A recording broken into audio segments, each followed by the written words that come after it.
Dhoraji yard કપાસની bumper આવકથી છલકાયું, ઓછા ભાવ મળતા ખેડૂતો નારાજ। ચારે બાજુ કપાસના ઢગલા, ગ્રાઉન્ડ હોય કે શેડ, જ્યાં જ્યાં નજર કરો ત્યાં ત્યાં સફેદી જ સફેદી। સફેદ સોના સમાન કપાસની બમ્પર આવકથી ધોરાજી યાર્ડ છલકાયું। ધોરાજી આસપાસના ગામડાઓમાંથી મોટી સંખ્યામાં ખેડૂતો પોતાનો મહામૂલો કપાસ લઈને યાર્ડ ખાતે પહોંચતા જ સવારથી જ યાર્ડમાં કપાસના ઢગલે ઢગલા થઈ ગયા। કપાસની ચિક્કાર આવક થતાં યાર્ડમાં પગ મૂકવાની પણ જગ્યા ન હતી। ધોરાજી યાર્ડમાં એક જ દિવસમાં કપાસની 3000 ભારીની આવક થઈ। પુષ્કળ આવક સામે ભાવ પ્રતિમણના 1200 થી 1400 સુધી જ મળ્યા હતા। ખેડૂતોને કપાસના ઓછા ભાવ મળતા ખેડૂતોને નારાજ થયા। ખેડૂતોએ કપાસમાં કરેલો ખર્ચ માથે પડ્યો છે। ખેડૂતોએ વીઘા દીઠ 15000 રૂપિયાથી વધુનો ખર્ચ કર્યો, જેની સામે ભાવ કોડી ના મળતા રડવાનો વારો આવ્યો। એક મણ કપાસ ખેડૂતોને 1300 રૂપિયામાં પડે છે, છતાં ઓછા ભાવે વેચી ખેડૂતો ખુલ્લી બજારમાં નુકસાન વેઠી રહ્યા છે। ત્યારે કપાસના સારા ભાવ મળે તેવી માંગ કરી છે। સરકાર ટેકાના ભાવે કપાસ ખરીદ કેન્દ્ર ફાળવે અને ટેકાના ભાવે કપાસની ખરીદી કરે તેવી માંગ ઉઠી છે। સુરેન્દ્રનગરના ખેડૂતે જામફળની જબરી ખેતીથી કરી લાખોની કમાણી।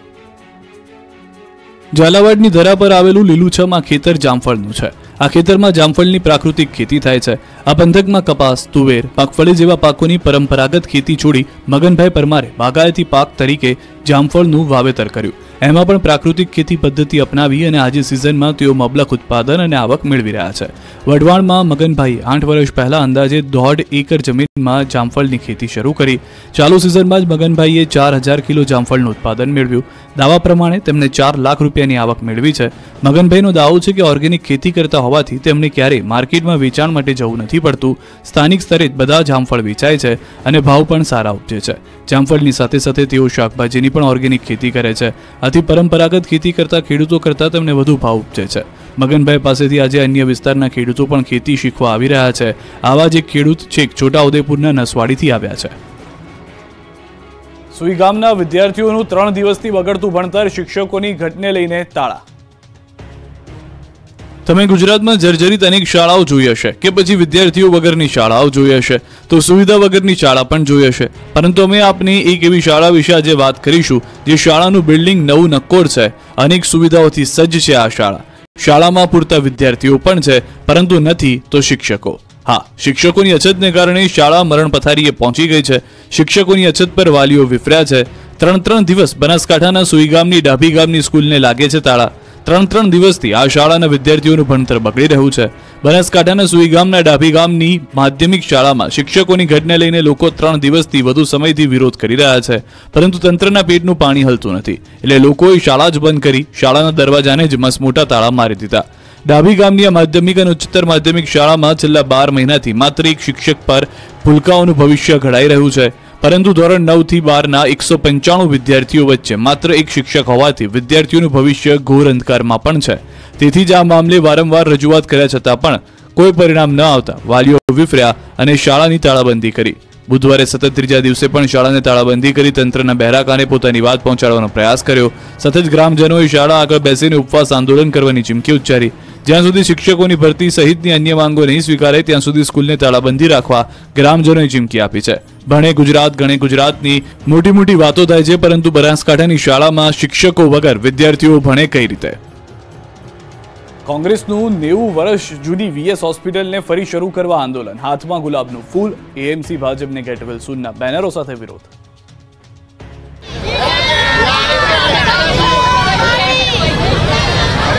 અનોખા વિરોધનું કારણ 90 વર્ષ જૂની વીએસ હોસ્પિટલને બચાવવી।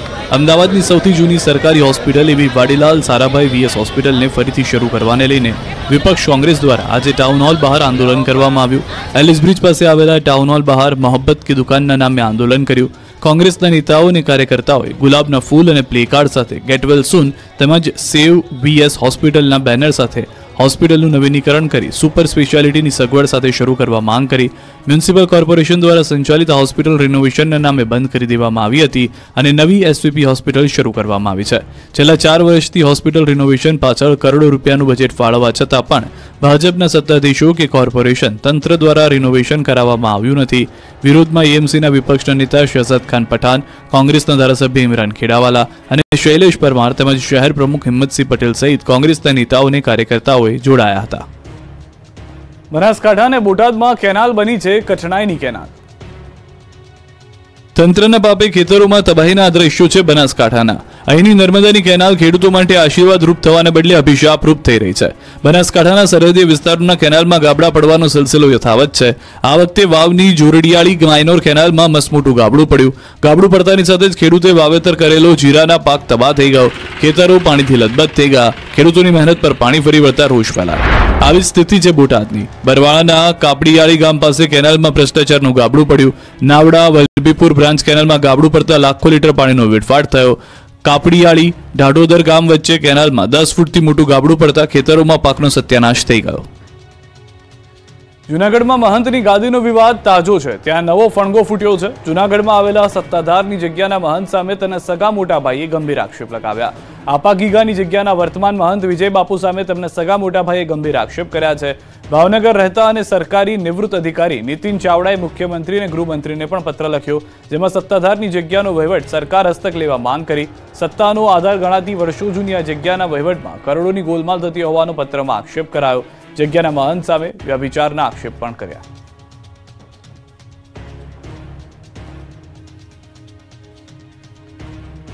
જાણીતા સંગીતકાર પુરુષોત્તમ ઉપાધ્યાયનું નિધન થયું છે. 90 વર્ષની વયે મુંબઈમાં લીધા છે તેઓ અંતિમ શ્વાસ. વરલી સ્મશાન ગૃહ ખાતે કરાશે અંતિમ સંસ્કાર. 2017માં આપવામાં આવ્યો હતો પદ્મશ્રી. મુંબઈ ખાતે તેમના નિવાસ સ્થાને લીધા છે અંતિમ શ્વાસ. ગુજરાત સરકારે ગૌરવ પુરસ્કારથી પણ સન્માન કર્યું હતું.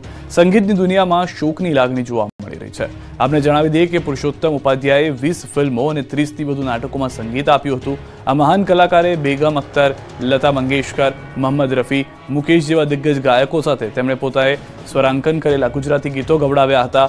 તાજેતરમાં પુરુષોત્તમ ઉપાધ્યાયને સંગીત નાટ્ય અકાદમીએ રાષ્ટ્રીય કક્ષાનો એવોર્ડ આપવાની જાહેરાત કરી હતી. મહાન કલાકારની વિદાયથી પરિવારજનો અને સાહિત્ય સંગીતની દુનિયામાં સુનકાર વ્યાપ્યો છે.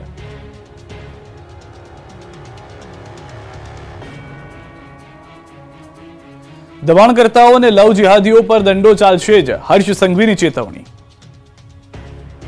ગુજરાતમાં લવ જિહાદની ઘટનાઓ વધી રહી છે. સલીમ સુરેશ બની હિન્દુ દીકરીઓને ભોળવી લવ જિહાદની જાળમાં ફસાવે છે.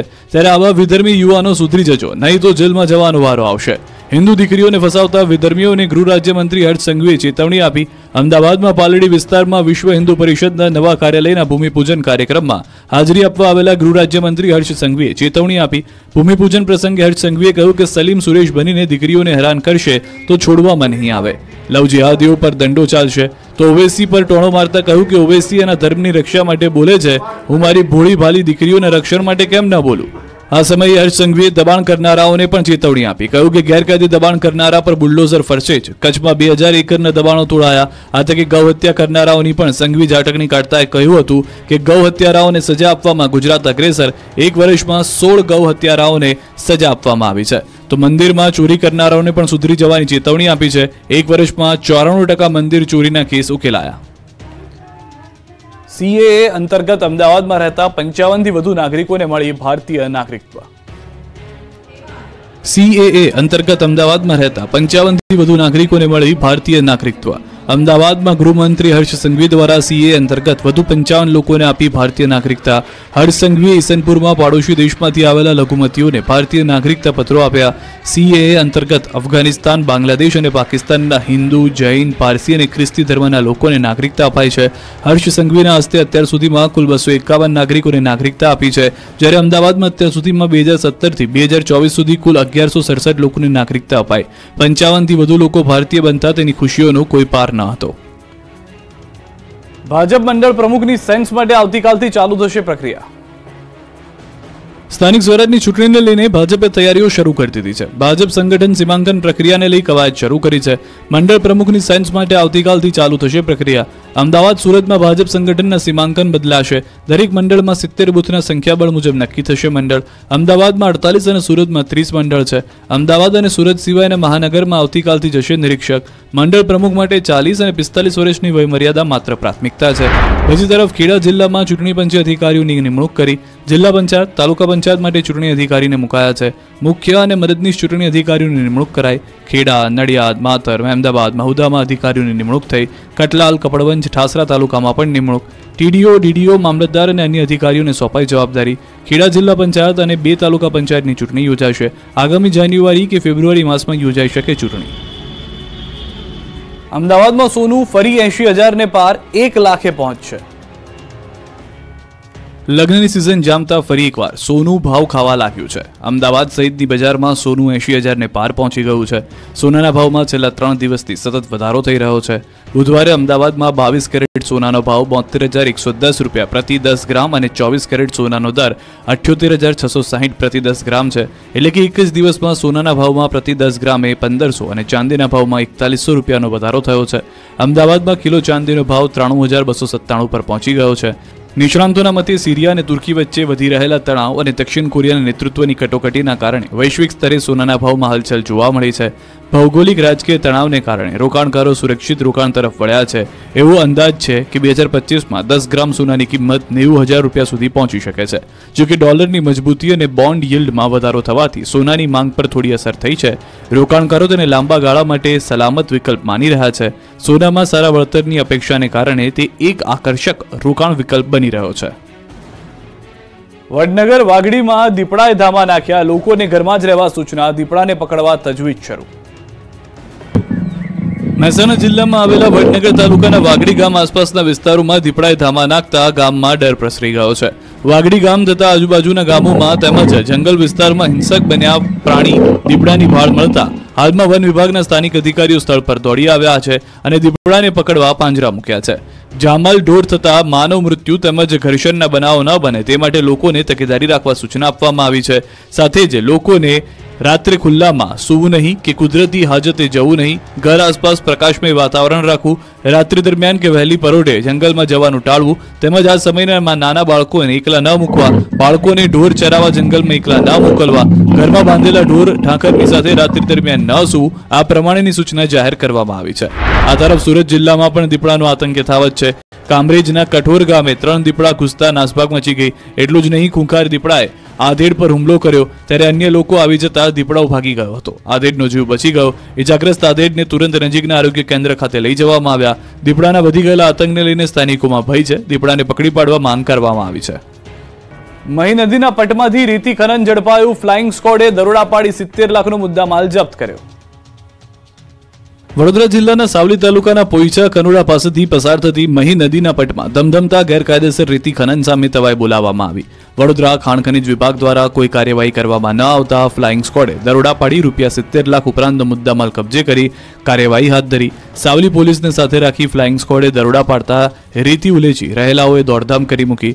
મહત્વનું છે કે જિલ્લા સંકલનની બેઠકમાં સાંસદ અને ધારાસભ્યો દ્વારા અનેક વખત રેતી ખનન સામે જિલ્લા કલેક્ટરને રજૂઆત કરવામાં આવી છે, પરંતુ આ રજૂઆતો માત્ર કાગળ પૂરતી સીમિત રહેતી હોય છે। ત્યારે સાવલી તાલુકાના પોઈચા કનોડા ગામ પાસેથી પસાર થતી મહીસાગર નદીમાં ગાંધીનગરની ફ્લાઇંગ સ્કોડે દરોડા પાડ્યા। રેડ દરમિયાન 2 ટ્રેક્ટર, 1 હિટાચી મશીન, 1 જેસીબી, 1 રેતી ભરેલું ડમ્પર અને 3 નાવડીઓ, રેતી ભરેલા ડમ્પરો મળી કુલ ₹70 લાખનો મુદ્દામાલ કબજે કરવામાં આવ્યો છે। જો કે ફ્લાઇંગ સ્કોડે દરોડા પાડતા જ રેતી ઉલેચી રહેલા મજૂરો અને વાહનોના ચાલકો સ્થળ ઉપર વાહનો મૂકી ફરાર થઈ ગયા। ફ્લાઇંગ સ્કોડ દ્વારા મોટી કાર્યવાહી કરતા વડોદરા ખાણ ખનીજ વિભાગના અધિકારીઓ ઘટના સ્થળે દોડી આવ્યા હતા। ખાણ ખનીજ વિભાગ ઊંઘતું ઝડપાયું। રાધનપુરમાં નિવૃત્ત જેલરના ઘરે ફાયરિંગ, 2 ગાડીને નુકસાન, બારીઓના કાચ તૂટ્યા, લોકોમાં ડરનો માહોલ। નિવૃત્ત જેલરના ઘર બહાર ધડાધડ ફાયરિંગ થતા અડધી રાત્રે પાટણનું રાધનપુર ધંધણ્યું। રાધનપુર રામદેવ ટાઉનશીપમાં રિટાયર્ડ જેલર કરસનભાઈ રબારીના ઘરે અજાણ્યા શખ્સો આવીને 2 રાઉન્ડ ફાયરિંગ અને તોડફોડ કરીને ભાગી ગયા હતા। મોડી રાત્રે ફાયરિંગ થતા ગાડી અને ઘરમાં તોડફોડ કરી। જોકે સદનસીબે આ ઘટનામાં કોઈને જાનહાની થઈ નથી। રાત્રે 5 થી 6 અજાણ્યા શખ્સો આવીને કરસનભાઈના ઘરે અને બહાર પડેલી મોંઘીદાટ 2 કારમાં તોડફોડ થતા ફાયરિંગ કરીને ભાગી ગયા। અંગત અદાવતમાં ફાયરિંગ થયું હોવાની શક્યતા છે। સમગ્ર ઘટનાથી સોસાયટીમાં ભયનો માહોલ છવાયો છે। આ અંગે રિટાયર્ડ જેલર KL રબારી દ્વારા રાધનપુર પોલીસને ફરિયાદ કરતા પોલીસે તપાસની કાર્યવાહી હાથ ધરી છે। વાપીથી ચોરીની ગજબ ટોળકી પકડાય, માત્ર મોંઘા સ્માર્ટફોન જ ચોરતા।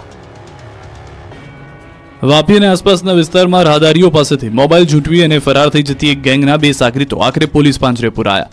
વાપી જીઆઈડીસી પોલીસે મોહમ્મદ હનીફ ઉર્ફે ઇસ્લામ અંસારી અને આનંદ ઉર્ફે ગુડ્ડુ અશોક પટેલ નામના 2 આરોપીની ધરપકડ કરી।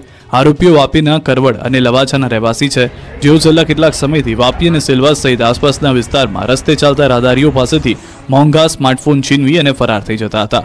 આરોપીઓ સ્પીડ મોટરસાયકલ પર ધૂમ સ્ટાઇલમાં મોબાઈલ ઝૂંટવી અને ફરાર થઈ જતા હતા। શહેરમાં મોબાઈલ ચોરીની ફરિયાદ વધતા પોલીસે આ ગેંગને ઝડપવા પ્રયાસ હાથ ધર્યો છે, જેના ભાગરૂપે આ બંને આરોપીઓ પોલીસના હાથે ઝડપાઈ ગયા છે। અંકલેશ્વરના બાકરોલ નજીક અકસ્માતમાં 2 લોકોનું મોત થયું છે. મારુતિ વાન ઝાડ સાથે અથડાતા અકસ્માત થયો છે. સ્ટીયરિંગ પરથી કાબુ ગુમાવતા થયો છે અકસ્માત.